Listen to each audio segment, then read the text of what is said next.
Hello and welcome to My Mom's Basement, presented by Barstool Sports. I am your host, Robbie Fox, along with my co-host, Clem, as always. And this week, we will be breaking down some nerd news yet again. We got a lot of nerd news last week. This week was a much quieter week in the nerd corners and the nerd corners of the internet, if you want to call them that. But we do have some news, some exciting news. We've got some stuff to talk about, some release dates, some reviews have dropped. Clem, how we doing? We're doing pretty good, Bobo. I'd say last week was like we got the main course, the entree. This was like a trickling. I don't know if it was a dessert. If it was a dessert, it's like a light dessert. We're not getting cakes. We're not going heavy into it. Maybe a side dish. I'm still in chain restaurant food mode ever since our dog walk draft, which, by the way, for the people that haven't heard it, you can listen on the dog walk. Me, Robbie, Nick Tarani, Jeff D'Lo, and Eddie did a chain restaurant draft where we built a dish, entree, appetizer, bread, dessert, side dish. And Eddie is still mad to this day that, spoiler, we voted him off. He was heated about it. I said, we were on the rundown, and I was like, anything you want to talk about in the after show? I was like, yeah, I want to talk about how you guys voted me off my own fucking show. I was like, whoa. I mean, to be fair, I think I probably should have been voted off, at least seeing the replies and what everyone else thought. I think in the poll, I got like 2%. It was a pathetic showing for me in the poll. So Eddie should have been on there, but I don't know. I'm not going to be upset about not getting voted off. That was a nice feather in my cap to get in on the poll that I wasn't an expert on. I was just looking at the board and I'm like, I always think it's bad for him to vote off a guest. Obviously, Frank got voted off that one time and it caused like a legit uproar. So I always vote for one of the hosts. Eddie was the only host sitting there. And also, like, I'm also looking around. I'm like, Robbie's my basement boy. Jeff D'Lo, I can't get the host of the dozen pissed off as playoff season approaches, right? Nick Tarani is like Barstool's sweetheart, essentially. Yeah. So it's like my ZD brother, me and Ed, he'll sometimes he shades my picks. I have to shade him back. So we kind of kept him in check. So I could sleep with it. And it was Nick's to win. Once he got his first pick and his last pick, sealed the deal. Like that was it. Yeah. So it didn't really matter who was going to win. So a little cross promotion here for the podcast. Yeah. Go listen to your dog walk, subscribe, thumbs up, give Eddie a kiss on the lips next time you see him. Do all It was a really fun draft. It was one of my favorite drafts we did in a while. And also in a similar vein, I did the bracket this week and we did worst fictional roommates, the worst characters you wouldn't want to be your roommate. We voted off, from the Whale to the Incredible Hulk to the Kool-Aid Man to Jared Leto's Joker, young Sheldon. There was a lot of really funny options. Jar Jar Binks was actually on there.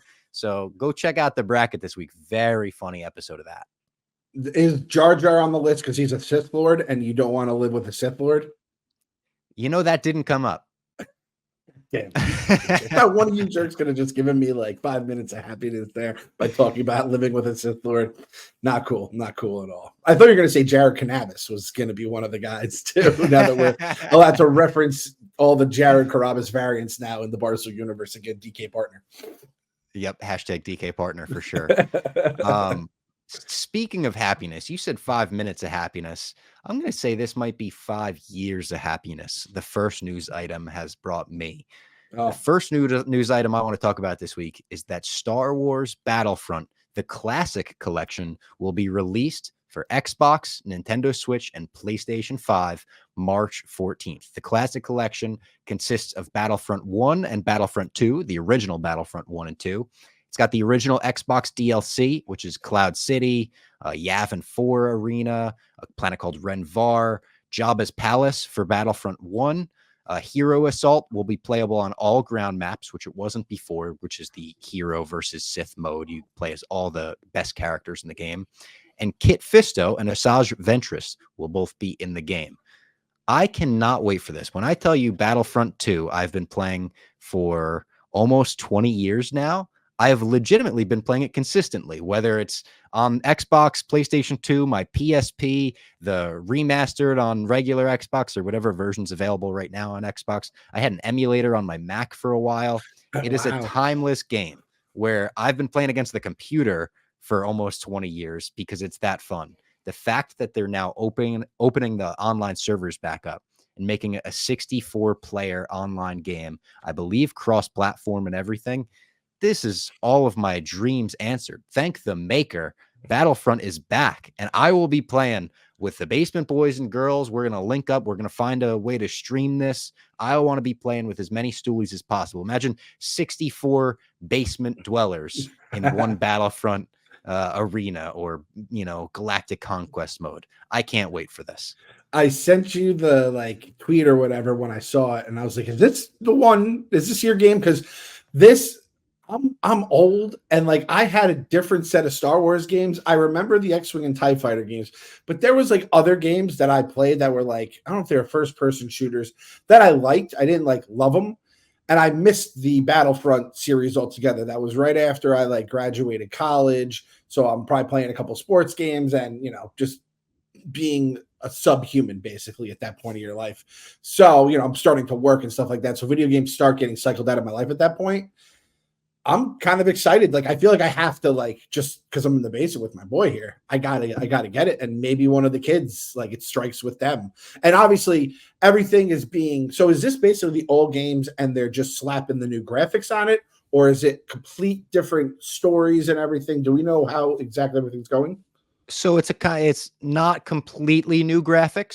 They're upping the scale a little bit, but it seems like the graphics look pretty similar to the original game. So it is just the original 2 games that they're putting on. And if you own it on Xbox already, which I do, I think they'll be giving a code where it's actually going to be cheaper to get the classic collection and everything within it. I do think this is the perfect kind of game you could play with your daughter. And it's pretty simple control wise. That's why I love it so much. They released 2 Battlefront games in 2015 and 2017.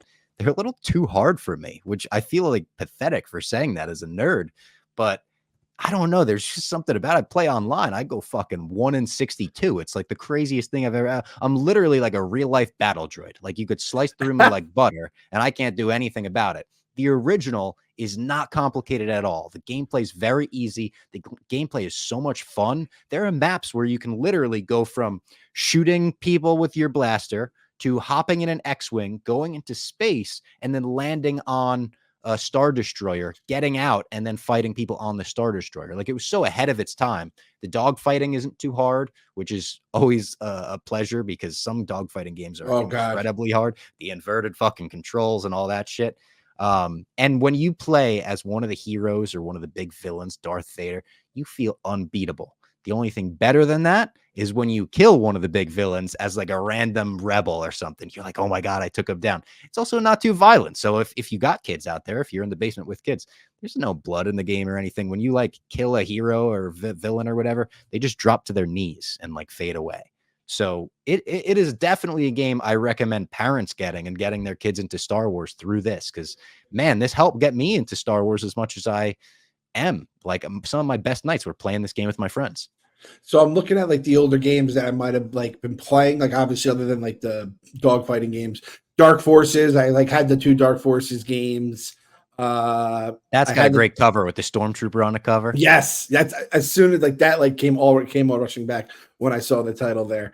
The Terrace Kasi, which is the fighting game, which was pretty fun, but it lost its luster after a little while. It was the side scroller, Mortal Kombat type game, right? Yes, exactly. Yeah. Yeah. And then I don't know if I had Knights of the Old Republic or what, but there it was and then there was also Shadows of the Empire. So at that point, and what was the one that Rogue Squadron? I had Rogue Squadron for GameCube, criminally underrated system in my humble opinion.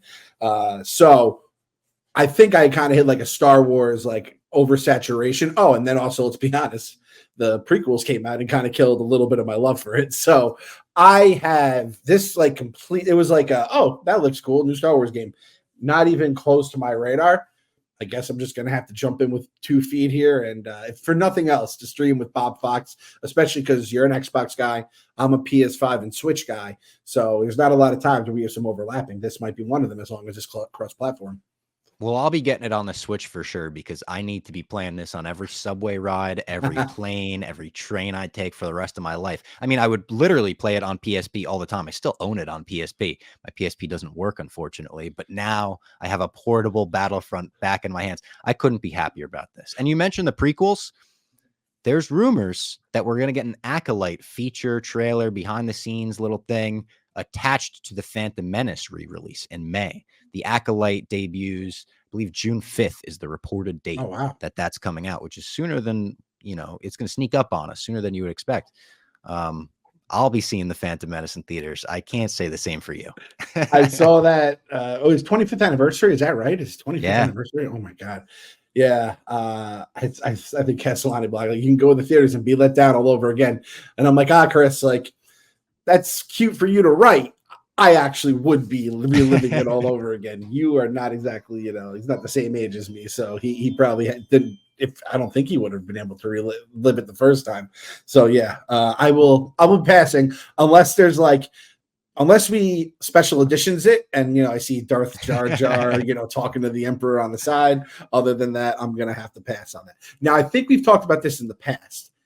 Is Battlefront the game or one of the games that you always buy? Like, whenever you get a new system, they inevitably have like the throwback.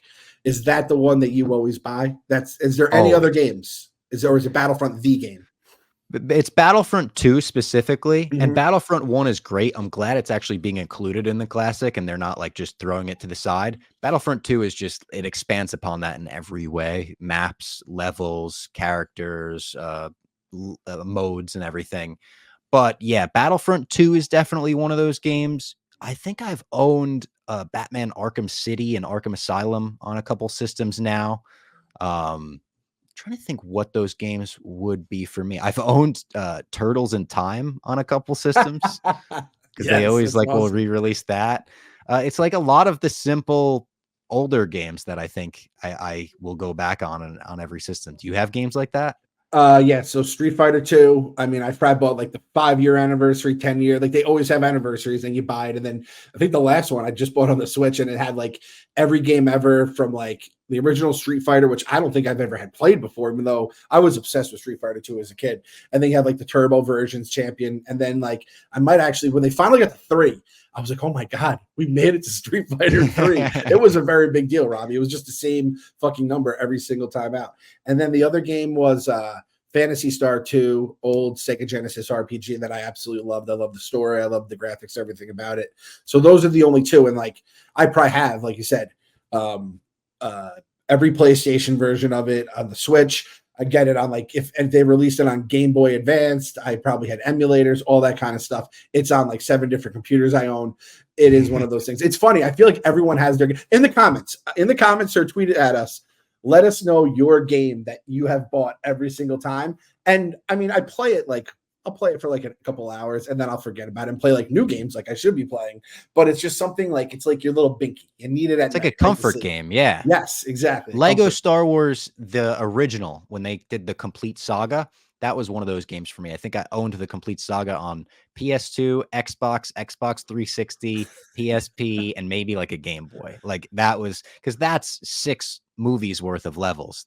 You could get a little variety in that game, So that was definitely one for me as well. Now this feels bigger than comfort games, though, what they're doing with this. Is it because they're going to have online capable? Yeah. Yeah. The online servers being back is everything. Like I had friends that I literally haven't talked to in months, like text me like, we got to get the band back together. And I'm like, fuck yeah, we're going back to war. If I could pick one, okay. If you could pick one other game to get this treatment, an old school game, to get like the servers back or whatever, just kind of to bring back those nostalgia pangs, do you know what it would be? Do you have like something that jumps right out? I actually do have like 2 games that jump right out, both for the original Xbox.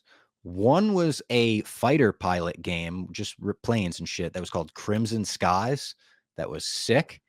And the other one would be Mech Assault, which was just like you got in like, it was like a mech suits that were fighting each other. You could destroy the city, destroy buildings and shit. That, and then another one for original Xbox. I really just want this franchise to come back, is the original EA Fight Night games. Some of those were fucking awesome. And I think they've tried to make sequels like since, I think round 4 was like the big one that I loved. But yeah, I would love like a good boxing game like that. That was like, you'd have Roy Jones on the cover, Muhammad Ali, right? And you'd like Muhammad Ali versus Roy Jones Jr., which wouldn't make sense. Weight classes all different, but you could at least do it. Yeah, I used to love that. And I'd be so bad. Boxing games that take themselves seriously. Like, I just want to like basically just fight. I want to brawl. And it's very hard to do. You're just going to get your ass kicked by the sweet science. Mine, I think, would be a game to bring back. I know you can play Mario Kart online with anybody, and we do that. We do play online on the Switch. I'd love to have either 64 or I truly do think Double Dash was my favorite Mario Kart game on the GameCube, and it was maybe because I was in college and we just played a ton of it. But I just liked having the two characters. You had the special like weapons you could have. Baby Bowser had the giant shell, and that was DK Diddy Kong. He had the giant banana. I just loved that, and like that was the first time we played Baby Park. A lot of different fun, unique things to that game that we haven't seen since. So that would probably be my version. Just being able to, again, play online with my college friends. I play probably once a month, if not a year, because we all have kids and we'd have no fucking time to play. But yeah, that would bring back some good memories right there. Isn't it funny that there's video games like that where I feel like I know every inch and corner of those maps better than I know like my hometown. Yes, exactly. As you say that, I'm thinking like GoldenEye is another one, but I feel like GoldenEye did come out and it kind of flopped. I don't know if they had the servers right. I don't know if it's ever been done right. I blogged about it like 1,000 times when I first joined Barstool, every GoldenEye rumor that came out, but I don't know if they ever made the right game. If they did, they never marketed it right. But yeah, like in Mario Kart, there was times where like we all said it. We'd like go to sleep and you'd see, DK Mountain in your it's like Queen's Gambit. It's like on your ceiling. It was unbelievable, dude. When video games and you're playing, shout out to anyone who's currently watching this podcast that is at a time of their life, no matter what it may be. Maybe you're in school, you're post school, whatever it is. I don't care. I'm just happy for you that that's one of the best times of life you could have, is just when you're playing video games so much you can see that shit on your ceiling. Queen's Gambit. Our next story in the Marvel universe, it's official. Avengers 5 will not be titled the Kang Dynasty. Hollywood Reporter says Marvel was moving away from Kang even before Jonathan Majors was fired, maybe due to the reception of Quantumania or whatever. Not totally surprising, but just wanted to shout out Bob Goochman here at Barstool for having this prediction come true. He said this maybe 6 months ago. He was like, yeah, that's never coming out. Before any of the Jonathan Major stuff, he's like, I think they're going to have to reassess that. That movie will never come out. He was right. He was fucking right. So he called that before the assault charge came out? Yeah. Wow, that is a hell of a take right there. A plus by Gooch. It's kind of crazy looking back now that it's canon. Kang appeared on screen, got killed by Sylvie, got killed 1,000 times by the fucking thing in Loki season 2 or the fucking radiation, and got killed by ants. Like when Kang comes back down the road in the MCU, 5 years, 10 years, whatever now, he has to just wipe the floor. He's going to have to they need him to put some heroes' blood on his hands to it's like in wrestling. You need to put this guy over. You're going to have to put this guy over because he is coming in like a fucking weakling after the last couple movies. Whew, that's tough. Tough for Kang. Maybe you bring him back in Secret Wars and have him wipe out a bunch of heroes and then just escape unscathed. Have him wipe out some of our favorites and have him fucking. I'm going to say something crazy. I just had some crazy come into my mind. Say it, Bob. I just got to say it. It's an urge. Have him fucking kill Wong, and we will hate this guy. I didn't want you to say it, Bob. I wish you didn't say it. I wish you didn't say it. I really, really wish you didn't say it.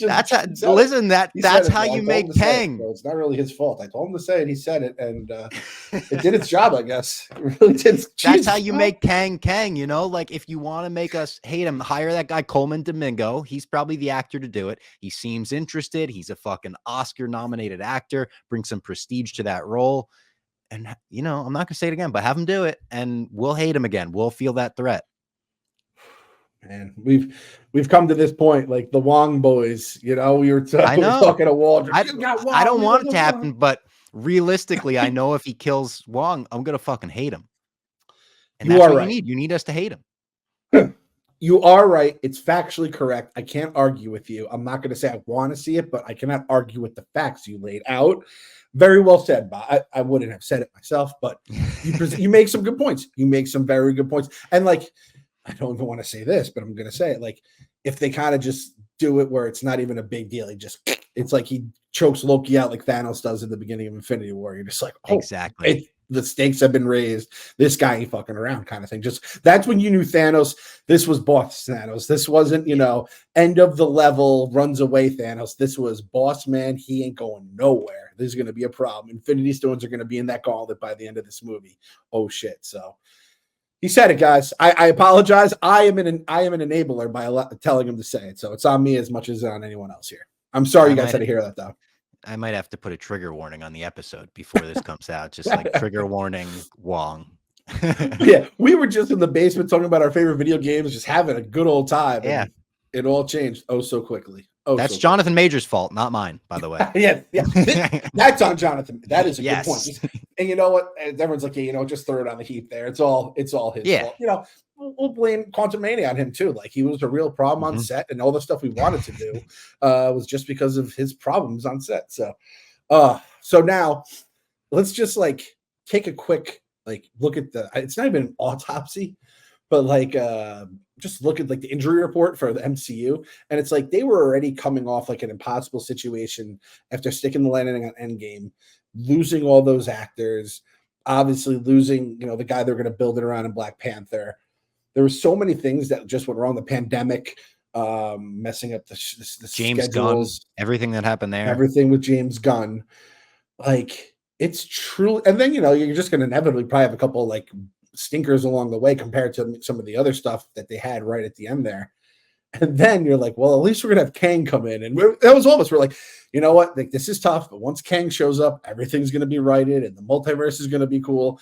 And Kang just got wiped right off. The multiverse has been I don't know. It was Loki and a couple that multiverse. Doesn't it feel like the multiverse has kind of been a flop so far too? The Spider-Man stuff was cool. We saw the Spider-Man together and good. The villains. Yeah. That was cool. But I like Doctor Strange. I liked seeing the evil Doctor Strange and shit. But other than that and Loki, nothing else has really felt multiversal. Yeah, exactly. And I thought at this point we'd have enough cross in pollination going on, and I think Deadpool's going to hopefully, knock on wood, be the hammer of that all. But if it's not, it's so this wasn't even the Multiversal Saga. It was a couple of Doctor Strange scenes. Spider-Man was cool, and maybe some Loki and some Doctor Strange. So maybe I'm just going in with too high of expectations of what I thought that was all going to be. It's just to get from where we are now to Secret Wars, a lot has to happen, right? A lot has to happen. And Kang was kind of going to be the fucking point guard of that situation, and he's gone. Who do you want or think will be the next kind of Thanos? Because that was kind of what everyone was calling Kang. I want it to be Doom. I think Dr. Doom is such a fucking cool character that they could nail with the right actor behind it. And obviously they're bringing the Fantastic Four in. It's the perfect timing for someone like Doom to come in. You can't do Secret Wars without Doom either. I don't know if that was ever the plan, but I would love Dr. Doom because he's also someone who, for a lot of people, non-comic fans that are fans of the MCU, probably didn't know who Kang was unless they played the Lego Marvel game. Whereas Dr. Doom is pretty recognizable at this point. I think people know Dr. Doom. If I wasn't, when I was reading the comic books, I knew of him, even though I didn't read a lot of the stuff that he was in a lot. But he'd be in the video games. He'd fuck with Spider-Man a little bit too. So it's that whole thing. So even Spider-Man fans, I think, would know him. I think Doom's probably the answer. I think you're going to have the X-Men. The X-Men characters the X-Men universe is so big. There's so many characters. It's almost let them do their own thing and they could have that big baddie, interact with Doom or be a part of it. But it does feel like you kind of need a guy who's independent of the X-Men because there's going to probably be a lot of shit going on with just them. And again, that's probably years away from all that stuff happening. So yeah, you're right. I think with the Fantastic Four coming out, the way he's involved with Secret Wars, I think Doom's probably the answer. But it sounds like Galactus is going to be the villain in Fantastic Four, right? Didn't they offer is that true? They offered the part to him? Reported that they offered the part to Javier Bardem, which would be fucking awesome. You want to cast a good Galactus. He's the guy. I love that. He's the guy. He's the guy. Yeah. He's the guy. He's the guy. He's the fucking quarterback if you want to give him that. Now, who should he kill if you want to really let people know Galactus is serious, Bob? I haven't even seen this robot yet, but that robot Herbie that's in the poster. I know almost nothing about Herbie, but I know I'm gonna love him, and I know it's gonna hurt if he dies. Bob has just killed Herbie and Wong in the last 10 minutes of this fucking guy. This kid needs to get Battlefront in front of him soon because he's just breaking all of our hearts right now. Sticking around with MCU news, Mark Ruffalo did an interview recently where he said he doesn't know if a solo Hulk movie will ever happen. He said, I'd love to do a standalone Hulk. I just don't know if that'll ever happen. He says the CGI for the character has gotten costly, even though it's come down in price over the years. He said it's just expensive if you did a whole movie like that, which is why they use the Hulk so sparingly. I priced myself out, and he laughed about it. This is something that I do think is going to happen one day. There's been all the talk about World War Hulk. I feel like they are going to do it. And maybe they're just not telling Mark Ruffalo anymore because this guy can't keep his mouth shut in interviews. That is a great theory right there. I like that, Robbie. I was going to go with the angle of I feel like he's just going to, he's like a tragic figure, very quote unquote. I don't feel bad for Mark Ruffalo. But it's like the athlete, like Don Mattingly, where it's like he like joined the Yankees after they won the World Series and left right before they won the World Series. Like I think he got to be Hulk in obviously some of the biggest movies the MCU will ever have, but the solo Hulk movies from before he was Hulk, and then like there will be another one, but it'll be after he leaves as well. So it's like I just see the timing potentially fucking him there, or. I like your theory more. I hope your theory is right, but I feel like there is a chance he's just going to get screwed by this all because, again, there's a lot of stuff they have to cover here with all the new stuff coming in, the stuff they've already started that they can't just be like, oh, Kang is gone. Don't worry about it, guys. They have other stuff they can't do that with. And I feel like the one thing they did with Hulk, with his son, everyone's just going to kind of ignore that stuff. They're like, yeah, She-Hulk didn't really happen. And hey, listen, there was some stuff about She-Hulk I liked, but I was like, I'm not itching for some more Hulk appearances right now. I'm pretty cool. No, his son too. Just let's treat him like they treated Shia LaBeouf in Indiana Jones and the Dial of Destiny. Let's be like, yeah, he's not in this one. Yeah, it was so weird. The haircut, the fact that he just had Mark Ruffalo's face. They just like dragged and dropped the Hulk model on him. That wasn't good. The stuff in the MCU book about the original Incredible Hulk is very interesting because basically the studio like gave Edward Norton a ton of creative input and control over that movie, and he was really pushing it for it to be like a longer, darker movie. They wound up cutting like 30 minutes out of it. He was so mad he stopped doing promo for the movie, and then Kevin Feige put out a statement that was like, we're interested in actors that are interested in collaborating. It was like kind of a scathing statement from Kevin Feige, and not something that they would do now. But again, the Reign of MCU book, awesome read for any MCU fan. A must read. We don't tag that often at Barstool must read, but it definitely got them the must read tag. And that's such with Edward Norton too, is that we used him as the Hulk. And it's, I guess you could bring him back. It would be very weird though. I mean, but it's been done before. Do a multiverse thing if he wants to come back. Yeah. But I love Edward Norton as something else. I like Edward Norton, but also, like, I'm sure Kevin Feige is not dying to get this guy back in his universe right now. So it does suck. But Edward Norton, for as great he is, he does seem like he could be a motherfucker to deal with. I also love how sneaky tall he is. He's like fucking Baron Trump size. He's enormous. Is he tall? I didn't know that. Yeah, I think he's huge. Let me look up Edward Norton height. And he also strikes me as a guy who, like, he says actor in the craft, and he's like very uppity about it. So Edward Norton height, and he is, he's 6 foot. Why did I think he was taller than? This is man, my whole world's been swinging a miss. Down. I thought Edward Norton was a tall man. He is a very average size man. Pretty average, yeah. I kind of, the way you're describing him, I'm kind of just picturing his character in Glass Onion.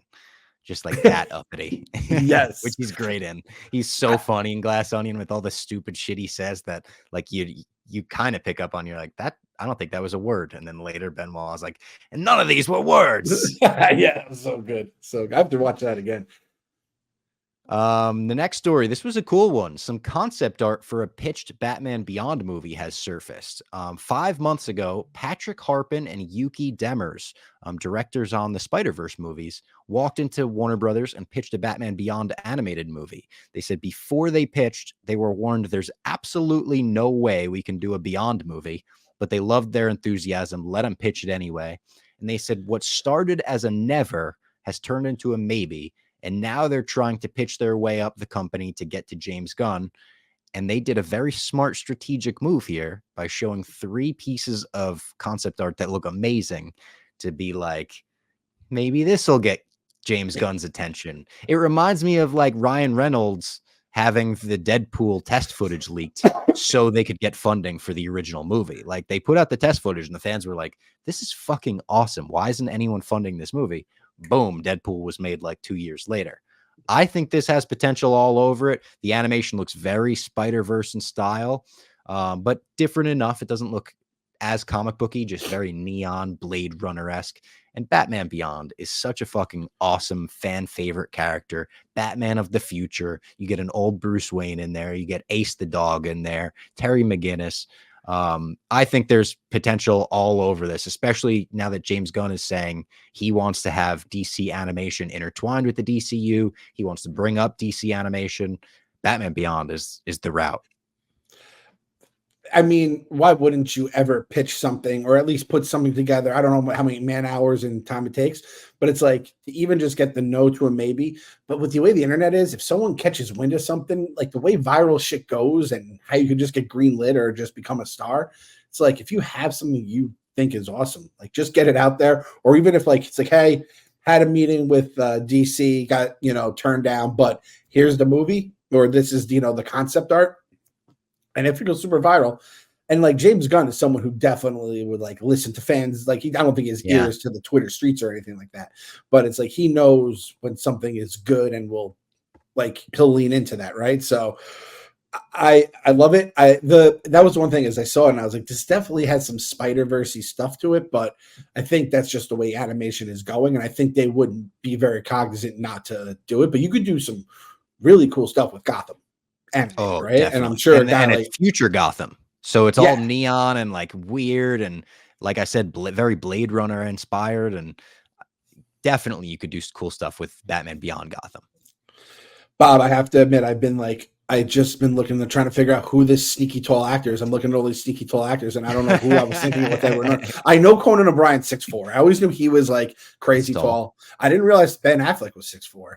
That blows my mind. Now this is according. He was fucking big as Batman. He was the biggest, like most bulking Batman. He is huge as Batman. I didn't watch a lot of his Batmans, but when he was in, I think Flash, right? He was in the Flash, and I was like, holy shit, Affleck fills out the suit. He's an imposing figure. Well. Yeah. Yes, very, very well. Blake Lively, 5'10". I didn't realize that. 5'11", Taylor Swift. I always saw Taylor. Oh, and my girl, Famke Johnson, 5'11" as well. I love tall girls, Bob. Little admission on the pod. I've said this in the past a lot. I'm a big fan of tall girls. So you and Tommy Smokes. Yeah, I love Tommy. Tommy Smokes sounds like he likes Amazons. He likes girls that are 6. They're taller than fake Edward Norton in my head. He likes 6'7" and above. He likes WNBA stars. Exactly. I love it. Hey, speaking of the WNBA, let's talk about GameTime. You can get tickets to some WNBA games or NBA, NHL, MLB coming up with GameTime. You shouldn't have to worry when you're buying tickets to your next big event. GameTime is the fast and easy way to buy tickets for all the sports, music, comedy, and theater events near you. They've got last-minute tickets, zone flash deals. It's easy to find your tickets, easy to find good seats that are actually cheaper than all the other sites. The all-in prices also show your total upfront, so you know you're not getting the hidden fees added onto the ticket price. That's such a great feature that they have on their website. And you buy your tickets in seconds with 2 taps. So take the guesswork out of buying tickets with GameTime. Download the GameTime app, create an account, and use code MMB for $20 off your first purchase. Terms apply. Again, create an account and redeem code MMB for $20 off. Download GameTime today. Last minute tickets, lowest price guaranteed. This stuff is very, very easy. Like I say every week, you could buy tickets separately, send them to your friends, and then you don't have to go in together. You could go in separately. So shout out GameTime, longtime sponsor of the pod, longtime sponsor of Barstool. They're kind of the official ticket website of us all across the board at Barstool. I don't think Tommy Smokes goes to an WNBA game unless he's going through GameTime. That's always been the case from day one. So they're good like that. The next news story is not as much nerd news related, but it's kind of like up my alley, so I wanted to talk about it. Sam Mendes has signed on. They announced he will be directing 4 Beatles biopics, all releasing in 2027. So 4 movies in 1 year, each focusing on a different Beatle and their different perspective on some kind of event, or I don't know what it'll be around. They didn't announce the era that is taking place. I kind of suspect it could be around the breakup. We'll see. First time ever that the Beatles have given their permission for music and life story rights for something like this. I obviously go in as a big Beatles fan. I'm a little worried because I'm like, I can't picture anyone playing the Beatles. I hope they pick 4 unknown actors, and Good call. you know, you could cast famous people as Phil Spector and Brian Epstein and all of these random people around the Beatles, but I think the 4 Beatles should just be 4 people we don't associate with anyone else. Don't cast Pedro Pascal and Chris Pratt as the Beatles. Okay. But Sam Mendes being the guy behind it gives me faith. Sam Mendes makes some fucking great movies, from Skyfall to 1917. He's the guy behind American Beauty. He knows what he's doing with this stuff. So I am excited. Filming all 4 at once makes me think maybe it'll be chaotic in production wise, but we'll see. So the four at once, first thing I thought of, because then I imagine you can blend them together, probably do special cut where they're all together. You just make it one big movie, right? Yeah. And I'm like, and as someone that had this kind of thing with Arrested Development where they were going to be, it was different seasons, but then you could watch just a character's arc and it would all kind of intermingle and match up, and it flopped. But that was with a whole different thing, different actor schedules. But that's when I'm like, oh crap. Then I'm like, all right, let me learn about Sam Mendes here. I saw 1917 and I'm like, well, that movie was incredible. Just like the way that it was, just one solid, I loved that movie. Yeah, I loved it so much too. So I'm like, the brain that made that, making this, I'm like, I'm not saying it's going to work. I just feel more confident. There's only one other person I think could do a movie as good as Sam Mendes here. Do you know who that is?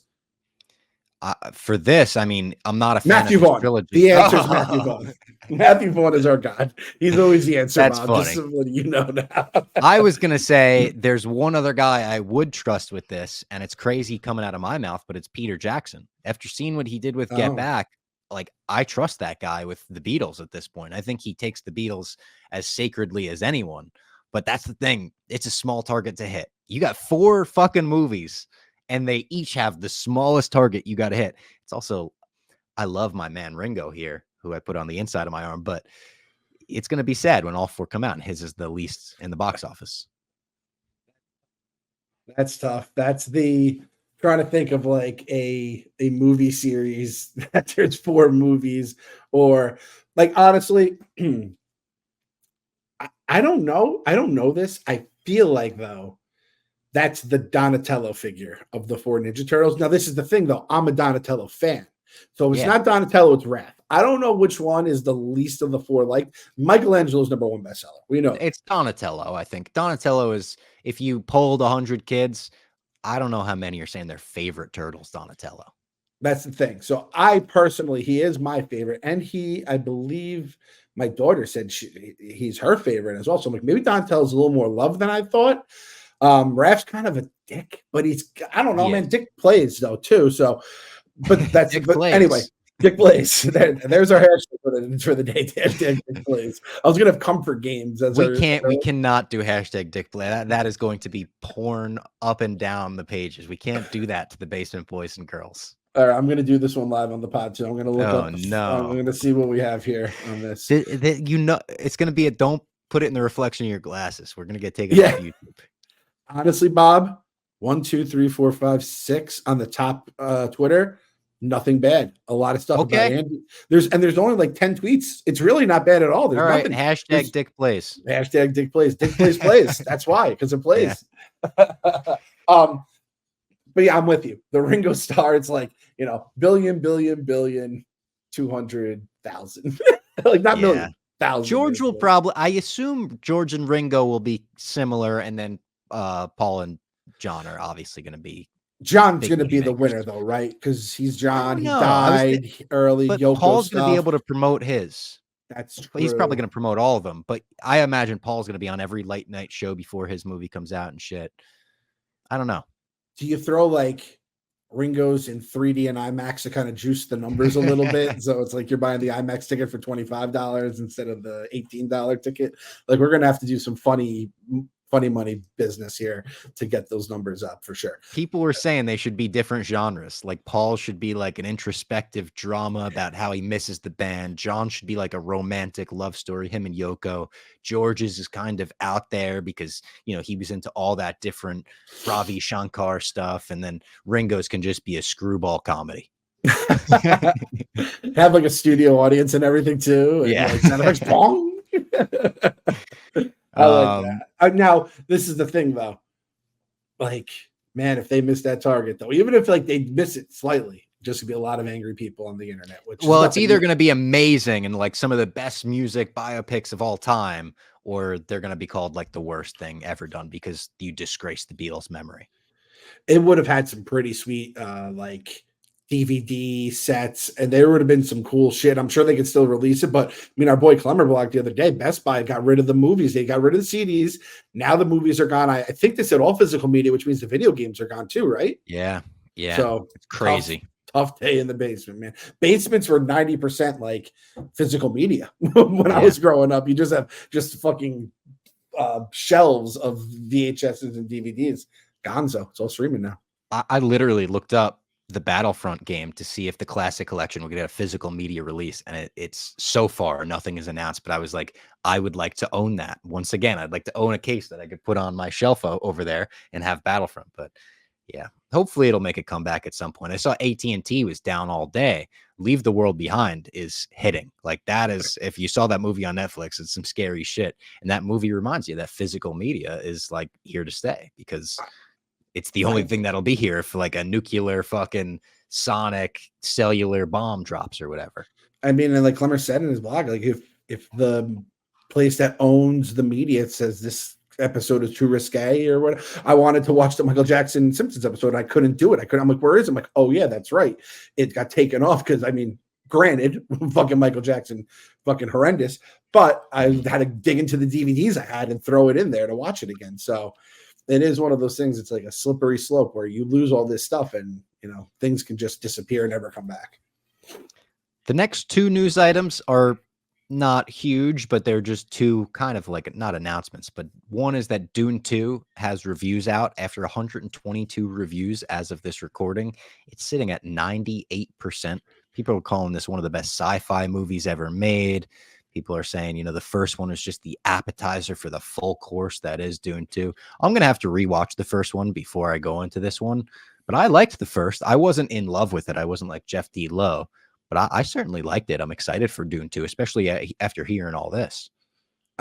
So I watched the first one. I think I told you guys I watched it on a plane ride, which is not the way it was intended. Yeah. Yeah, the way it was intended. And I think I'm just going to watch everyone on plane rides for now on. You'll wait for a West Coast flight. Yeah. Yes, because it's if the fucking I keep having to go out for Super Bowls for the dozen, and they have next year is New Orleans. I swear to God, if ZD doesn't play in New Orleans next year, and then they play again because it's New Orleans, which I love. It's one of my favorite cities in the world. And then it's Santa Clara and LA again, and I have to go those trips. The places that I really have no interest in being. I'm going to be Santa Clara is nice. I did WrestleMania there. I liked it a lot. But I feel like we'd be staying in San Francisco. I don't want to. I think you'd be staying in like San Jose. Okay, I can live with that. Which was nice. I liked San Jose. I went to San Francisco in 2013, and I was like, ooh. Yeah. And I've heard it hasn't gotten much better since then. In fact, Frisco, I've heard it's gotten significantly worse. Yeah, Frisco, San Fran. Let's get all the San Fran listeners very angry at us right here. So I think I'm just going to watch Dune on plane rides. Okay, so I think we talked about this last time. Like a little Basement Boy secret. We're not diehard Dune people. We don't want to get Jeff offended at us because he's going to give us really hard questions on the dozen. I saw something. He tweeted something about review embargoes being lifted, and I wanted to do a change my Avi and name and just be like, saw Dune. It was terrible. What a letdown. And just some Dune hashtag to kind of trick him because he was probably going to be waiting for all Jeff the things. D. Lowe will be heartbroken. Yeah, exactly. And I just never saw when they started coming out. So I've already missed my chance to foil Jeff D. Lowe's affection of Dune. God damn it! I think we got I'm like excited 2 though. weeks till that comes out, though. Yeah, I'll definitely see it in theaters. That's the one that I feel like I didn't see the first one in theaters, and I regretted it. After watching it at home, I was like, "Oh shit, this would be cool to see in theaters." It's like 2 weeks away. It's that I close. think so. Yeah. I thought this was still like, even though they've done the media and obviously the reviews, I still thought this was like an epic. Like we're looking April, May. So good to know. I'm gonna have to say it though, and I know this isn't a Bob Fox thing, but that Zendaya, wow. Oh yeah. Yeah, she's worn some crazy outfits on this. She was dressed as C-3PO at one point. She was in like matching leather jumpsuits with Timothy Chalamet yesterday. She had a great line, by the way. I'm talking about the C-3PO one. That was crazy. Crazy. It But was she had a great line. incredible. Someone asked her, who on the Dune set has the most Riz? And she says, I think the person that has the most Riz in my life is Tom Holland. I loved that. That's a ride or die right there. That is ride or die. And my guy, they're trying to bait her into saying Austin Butler or Timothy Chalamet or maybe fucking Josh Brolin with his weird ass poems. But no, she's like, my man, Peter Parker. God damn it. That guy, Tom Holland, has life by the balls. And like, I'm telling you, like, he's like, Zendaya, can you maybe wear that home tonight? And she probably wore C-3PO home, and a lot of nerd dreams would be made. I did see someone say, like, if you fart in that suit, steam like up? The steam up, and I was like, oh my God, that's fucked. So I'm gonna have to now go through a deep dive of all the different outfits she's been wearing. I didn't realize there was more than one event that they've done. Oh yeah, they've done a couple at this point. Yeah. The next news item, season 4 of The Boys premieres June 13th. We've got a date on that. So if that Acolyte rumor is true, we're going to have Acolyte June 5th, The Boys June 13th. It's going to be a busy summer for the Basement Boys. And do we have a third thing right around then? No, Invincible's March, right? Invincible's March. Dragons, no Marvel House thing. of the Marvel Dragon will have Deadpool in July. August. Yep. That's July. Huh. So yeah, I guess there's no DC, right? No. DC is like not even existent right now. Okay. Next summer we'll get DC. So I'm happy we have, but I think we've talked about it a bunch. Like The Boys is maybe the most excited I am for a show this entire year. So it'll be fun to kind of cover it live as it's going on. I don't know how we're going to do it. I don't know if they're worthy. We'll see. Because like I think of those episodes and I'm like, I don't know if that would work as a My Mom's Basement recap as much. They're dropping 3 at once. So I feel like we could do an episode on the premiere for sure. Definitely. Yeah, definitely can do Maybe that. we'll do them in like 3 episode, recaps or something like that. It's gonna be a banger, man. They haven't let me down yet, and that includes Gen V. Yeah. And then the final thing I had on my notes list here was True Detective finale thoughts, because we have kind of been talking about this week to week. I didn't think the finale was great. I didn't think it was as bad as some people said it was. Ken Jack called it hot ass. I didn't think it was hot ass, but I certainly didn't leave the finale satisfied. So it was like, I don't know, looking back at this season, I don't think it was horrific. I think it was just really forgettable. That's a good way to put it. I was really excited. I want to go back and tell me after like season 2 we recorded how excited we were. Or episode 2, not season 2. No, not season 2. Episode 2. Yeah. Yeah. Ooh, no. And Frankie Borelli was out on it from the jump, and I said Frankie's out on it. I kind of like respect it because Frankie has an eye for that stuff. Yep. He was right. I was wrong. You're dumb. So you're saying you're smart. I'm dumb. Wait a minute. Not him. Wait a minute. No. You're saying Frank was right?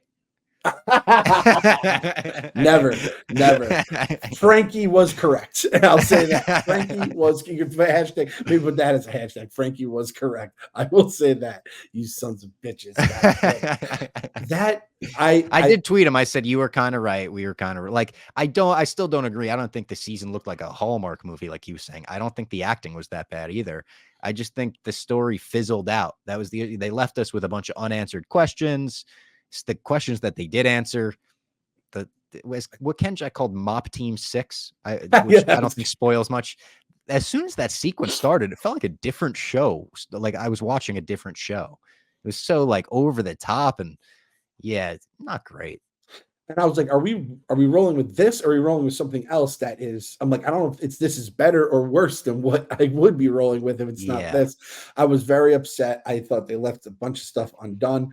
I will say, I thought the first 2 episodes, I was like, all right, I'm kind of getting into these characters. I liked the kid that played the son of he was good. He was good. I like Jodie Foster. The His other dad cop was pretty too good was in it too. Yeah, I like I always call him Kenny Powers' brother. I just love seeing that dude. He just always cracks me up just because I think of the show. The stuff with the tongue, the stuff with no answers on the tongue.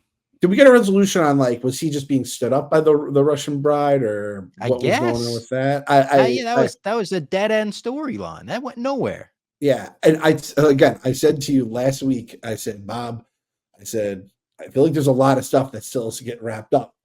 And I was like, yeah. And I was like, I felt like there was, like, I was like, what, 4 or 5 more episodes? And I looked, like, wait, there's 1 more episode. I'm like, man, this is going to be potentially the greatest episode ever. They're going to wrap it all up and do it in crazy style. And then they did some stuff. And then, like you said, you either didn't get answers, you got answers you didn't like. And it wasn't for me. Some people did like it. God bless. It's kind of like the infamous Last Jedi. It's like there's 2 dresses. People see different colors in it. I'm not even going to argue about it. But for me, it's like, so this is where I'm at with True Detective. And I was going back, Brendan Clancy, who I love because he is such a diehard True Detective guy. And he was on the Reddit, he was doing stuff, and then he's just hitting me. He's like, and what about this? And what about that? And this wasn't done, this wasn't answered, and this wasn't done. This didn't make any sense. And I was like, oh, so this is where I stand with True Detective, Bob. I am out on True Detective forever now.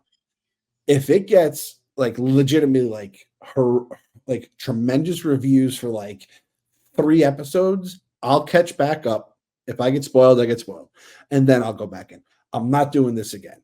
I was so, like during the final, I'm like, I just do not care about this right now. Just wrap it up and make it good. And they didn't really do either of it for me. So I'm out on True Detective. We won't be doing that again. I don't think it'll be getting covered in the basement. Also, Bad Batch, I heard, is awesome. I didn't even watch last season of the Bad Batch, so I can't.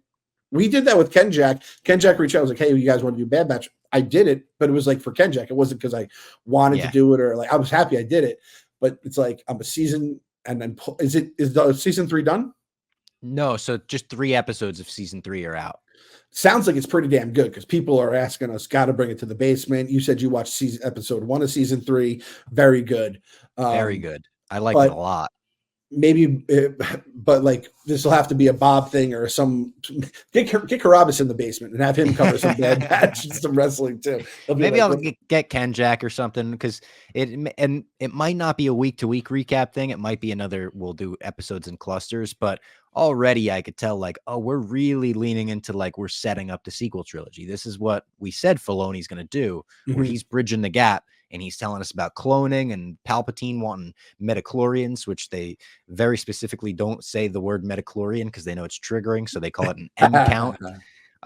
But someone tweeted us and said some Andor vibes, and I completely agree with them. The season starts with Omega, the little girl in prison. She's in prison with Crosshair, and you see a lot of Andor prison style shots.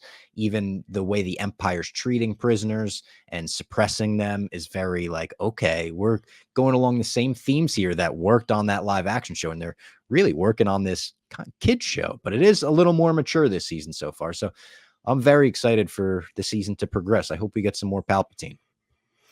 I just can't say that word. I just it's good old Palpatine, as you call him. Yeah. What I want is I want every show in Star Wars to have the Emperor come back at some point. I just want it to be a bit. Like, I want it to be somehow. He's back. Okay. We're going to, like, the New Republic, fast forward, 8,000 years. And it's like, fucking Emperor, he's back again. No one knows how. All right. That was My Mom's Basement for Friday, February 23rd. We'll be back next week. Hashtag, what was our hashtag? Dick Plays? Dick Plays. Dick Plays. Dick Plays. All right. Thank you guys for tuning in. We'll talk to you next week.